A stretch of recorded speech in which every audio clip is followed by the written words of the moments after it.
एक बार की बात है, राजा अकबर व बीरबल दरबार में बैठे कुछ अहम मामलों पर चर्चा कर रहे थे। तभी बीरबल ने अकबर से कहा, मुझे लगता है कि ज्यादातर पुरुष जोरू के गुलाम होते हैं और अपनी पत्नियों से डर कर रहते हैं। बीरबल की यह बात राजा को बिल्कुल भी पसंद न आई। उन्होंने इस बात का विरोध किया। इस पर बीरबल भी अपनी बात मनवाने पर अड़ गए।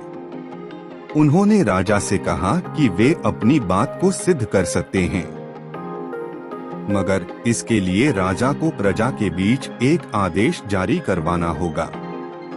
वह आदेश यह था कि जिस पुरुष के अपनी पत्नी से डरने की बात सामने आएगी, उसे दरबार में एक मुर्गी जमा करानी होगी। राजा बीरबल की इस बात पर तैयार हो गए।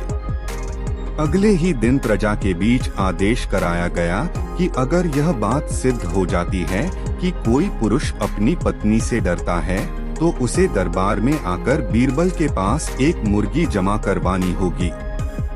फिर क्या था, देखते ही देखते बीरबल के पास ढेरों मुर्गियां इकट्ठा हो गईं और सैकड़ों मुर्गियां महल के बगीचे में घूमने लगीं। अब बीरबल राजा के पास पहुँचे और बोले, महाराज, महल में इतनी मुर्गियां इकट्ठा हो गई हैं कि आप एक मुर्गी खाना खोल सकते हैं, इसलिए अब आप इस आदेश को वापस ले सकते हैं। मगर महाराज ने इस बात को गंभीरता से नहीं लिया और महल में मुर्गियों की संख्या धीरे धीरे और भी ज्यादा बढ़ने लगी। इतनी अधिक मुर्गियां महल में जमा हो जाने के बाद भी जब राजा अकबर बीरबल की बात से सहमत नहीं हुए, तो बीरबल ने अपनी बात सिद्ध करने के लिए एक नया उपाय निकाला।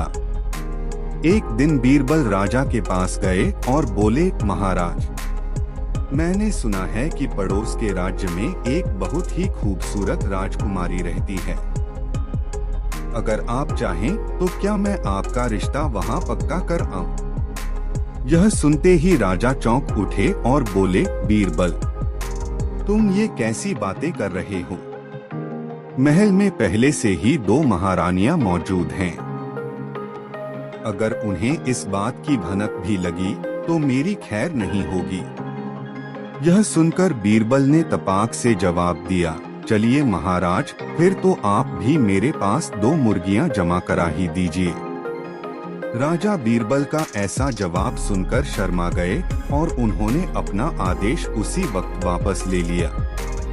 कहानी से सीख। अकबर बीरबल की इस कहानी से हमें यह शिक्षा मिलती है कि बातों की चतुराई से हम किसी भी बात को मनवा सकते हैं। जरूरत है तो बस बीरबल की तरह चतुराई से अपना पक्ष रखने की।